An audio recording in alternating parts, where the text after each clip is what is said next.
Bonjour Chamou, tu me laisses dire ma citation de Benjamin Franklin? Dans ce monde, rien n'est certain, à part la mort et les impôts. Décidément, c'est un peu la chaîne de l'investissement et des félins. Donc aujourd'hui, nous allons voir des choses qui peut-être n'intéresseront pas tout le monde, notamment ceux qui ne sont pas canadiens, c'est-à-dire les problématiques d'imposition et les différents types de comptes que nous pouvons utiliser pour investir en bourse.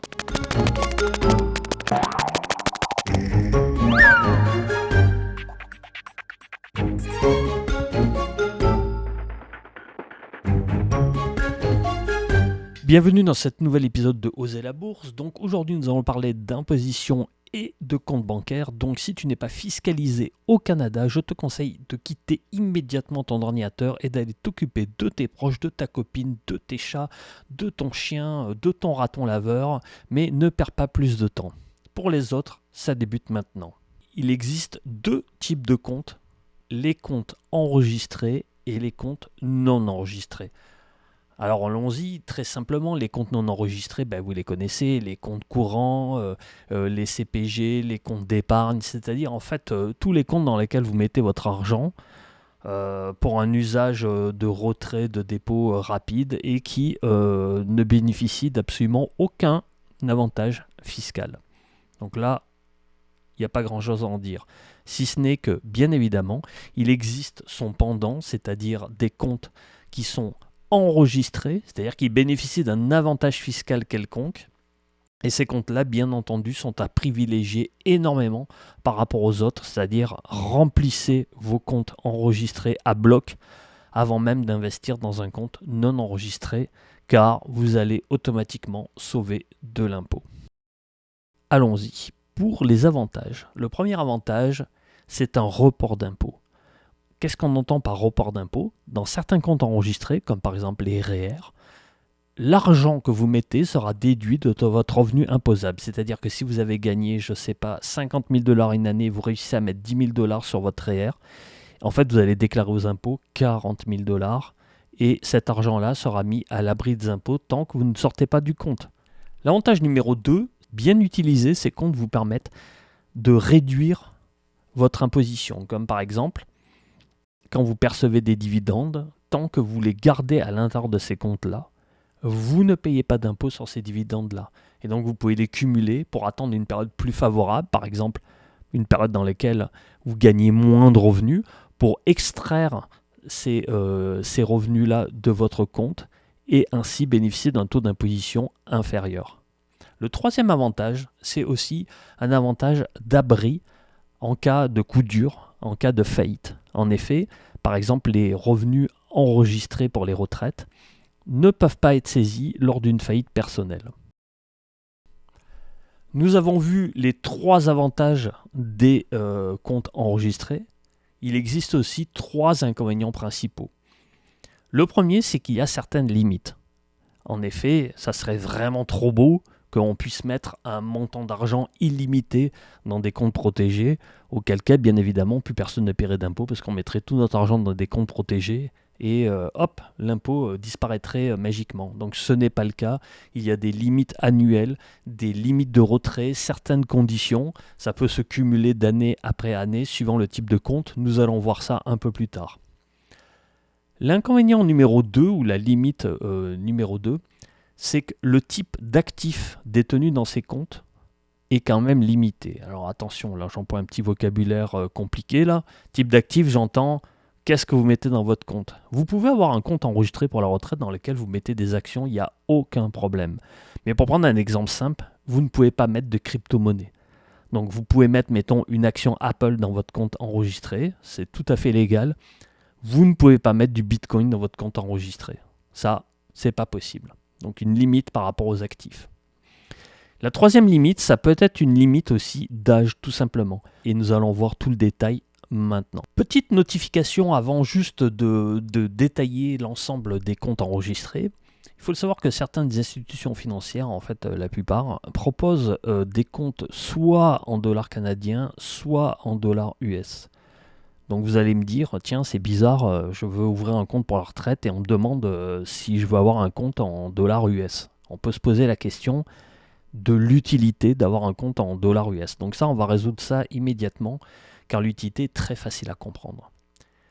Si vous voulez investir dans des actions canadiennes, bien évidemment, avoir un compte en US dollars n'a pas le moindre intérêt. Par contre, si vous voulez investir dans des actions américaine et que vous voulez faire de l'achat-revente, à chaque fois que vous allez payer une action américaine, vous allez devoir à la fois payer des frais de change, donc pour passer de devise canadienne à devise américaine, mais également, souvent, vous allez devoir subir un petit peu les taux de change qui, eux, varient de jour en jour. Et donc, ça rend votre investissement un petit peu compliqué à appréhender. Ok, j'achète une action Apple qui est à 150 dollars US. Mais 150 dollars US, c'est combien de dollars canadiens? Peut-être que le dollar canadien en ce moment est extrêmement bas et du coup ça rend l'action extrêmement chère. Donc c'est pour ces raisons-là que si vous voulez investir un montant important et de manière récurrente, plusieurs fois dans des actions américaines, peut-être ça sera intéressant d'ouvrir un compte en US dollars afin de pouvoir faire ces transactions-là dans la même monnaie. Alors, quels sont les différents comptes enregistrés? Alors attention, là, il faut que je fasse un petit échauffement de la mâchoire, parce que pour prononcer ça avec les acronymes, vous me pardonnerez, mais il faut un petit exercice linguistique. Alors, on y va. Nous avons en numéro 1 les REER, donc les régimes enregistrés d'épargne retraite. Et leur pendant, quand tu as plus de 71 ans, tu ne peux plus avoir un REER, ton argent est transféré dans un autre compte qui s'appelle les FERR, donc les fonds enregistrés de revenus de retraite. Nous avons également les CELI, donc compte d'épargne libre d'impôt, et le nouveau petit compte qui vient de sortir, le CELI donc CELI APP, qui est le compte d'épargne libre d'impôt pour l'achat d'une première propriété. Et enfin, nous avons les régimes enregistrés d'épargne études. Le REER est sans doute le compte le plus populaire car c'est le compte qui vous permet de soustraire une partie de vos revenus à l'abri de l'impôt alors attention, pas de le soustraire complètement, l'impôt n'est pas annulé, il est reporté, c'est-à-dire qu'il est déduit de votre déclaration d'impôt de l'année et il sera reporté le jour où vous sortirez l'argent, donc en général pour votre retraite, vous allez sortir l'argent de votre REER et à ce moment-là, vous paierez un impôt là-dessus. Donc évidemment, l'avantage, c'est qu'on considère que vous gagnez beaucoup plus d'argent au moment où vous êtes salarié, que vous êtes en capacité de mettre de l'argent de côté pour votre retraite, moins pendant votre retraite. Donc vraisemblablement, vous aurez un taux d'imposition inférieur en sortant votre argent plus tard. Donc il y a quand même une économie d'impôt réelle, mais on parle plutôt de mettre de l'argent à l'abri de l'impôt plutôt qu'une exonération d'impôt. Donc ça, c'est important de le comprendre. Dans un REER, donc les régimes d'épargne retraite, vous avez le droit de mettre 18% de votre revenu de l'année précédente dans votre REER. Donc c'est 18% de revenus. Le maximum en 2024 est de 31 560 $. Donc il y a quand même un plafond maximum.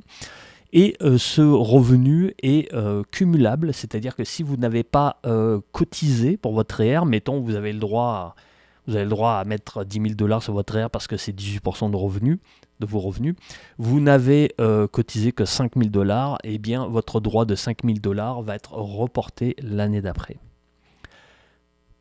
Quand l'argent est dans votre REER, vous pouvez le faire travailler, vous gagnez des intérêts, vous gagnez des dividendes, tout ça est absolument non imposable. Donc votre argent travaille à l'abri des impôts. Les CELI, c'est le compte qu'il faut ouvrir le plus vite possible, même de le mettre à zéro, car il te donne droit annuellement, et c'est cumulable, à un certain montant d'argent que tu peux déposer et dans lequel tu vas pouvoir investir à l'abri de l'impôt. Alors c'est quoi la différence avec le REER, le régime d'épargne de retraite? Et il y a une différence énorme, il y a même plusieurs différences énormes. Le premier, c'est que l'argent que tu mets dans le CELI n'est pas déductible des impôts. Si tu mets 10 000 $ sur tes REER, eh bien en fait tu as 10 000 $ d'impôts en moins à déclarer. Par contre, sur le CELI, tu n'enlèves pas cet argent-là. Si tu mets 10 000 $ sur ton CELI, tu déclares tes 10 000 $. Par contre, si tu fais un super investissement boursier dans ton CELI, tu as mis 10 000 $ et en fait, tu as acheté une action qui a doublé le mois d'après, tu revends tes actions, tu te retrouves avec 20 000 $ sur ton CELI, tu ne payes pas d'impôt sur cette plus-value. Donc ça, c'est vraiment extrêmement intéressant. L'autre limite, par contre, c'est que tu as un certain montant de retrait que tu peux faire par an. Et ce montant-là est réinitialisé, on va dire, il est remis à zéro en chaque début d'année. Alors, pour information, en 2024, le montant maximum de cotisation sur un CELI est de 7 000 $. Donc notre ami le CELI APP, le fameux registre, enfin le fameux compte enregistré qui permet de mettre de l'argent de côté pour une première propriété, ça c'est la dernière nouveauté de notre gouvernement fédéral, c'est vraiment tout nouveau. Et c'est un compte qui est un petit peu hybride, c'est-à-dire qui présente certains avantages fiscaux qui ressemblent à un compte d'épargne retraite et d'autres avantages qui ressemblent à un CELI. Alors, c'est quoi ces avantages-là ? Eh bien, tout simplement, quand vous cotisez sur un CELI APP, effectivement, l'argent va être déductible d'impôt exactement comme pour un REER. Et quand vous retirez cet argent, il ne sera pas imposable. Si vous avez fait des intérêts là-dedans, ça ne sera pas imposable exactement pareil qu'un CELI finalement. Donc l'avantage est vraiment multiple. Alors par contre, comme s'il s'agit d'un compte qui a pour but d'avoir un apport pour l'achat d'une première propriété, il y a quand même un certain nombre de restrictions. Premièrement, une restriction d'âge. Vous ne pouvez avoir un CELI APP que entre 18 et 71 ans. Deuxièmement, une restriction par rapport à votre statut de propriétaire ou de locataire. En fait, si vous avez acheté une propriété il y a moins de 4 ans, vous ne pouvez pas ouvrir un compte comme ceci, parce que c'est vraiment un compte qui est dédié pour l'achat d'une première propriété. Et dernière limitation, c'est que c'est un compte qui est limité à 40 000 $ pour toute la vie. Vous ne pouvez pas cotiser plus de 40 000 $ dans un CELI APP pour toute la vie. C'est véritablement quelque chose qui est fait pour faire votre rapport personnel et pas pour garder des sommes d'argent importantes pour la retraite. Donc voilà en gros, et oui, le montant de cotisation maximum en 2024 sur un CELI APP est de 8 000 $ par année. Et enfin, dernier compte, le REEE, le régime enregistré d'épargne-études. Bon, je ne vais pas vraiment détailler toutes les subtilités de ce compte-là, mais ce qu'il faut comprendre, c'est que c'est un compte dans lequel vous allez mettre au maximum 50 000 $ et qui est lié à un enfant. Donc vous pouvez en ouvrir un ou plusieurs par rapport à chacun de vos enfants, chacun de vos enfants, en fait. Justement, une subtilité, c'est que c'est pas obligé que ce soit vos enfants. Vous pouvez ouvrir, vous êtes le grand-parent, vous pouvez ouvrir un compte là au nom de votre petit-fils. Mais ce compte-là, en fait, a vraiment pour utilité, notamment de financer les études postsecondaires de cet enfant-là. Donc, il y a un maximum de 50 000 $ et aussi une obligation de dépenser l'argent de ce compte-là avant un certain âge, trentaine d'années et quelques, pour des études.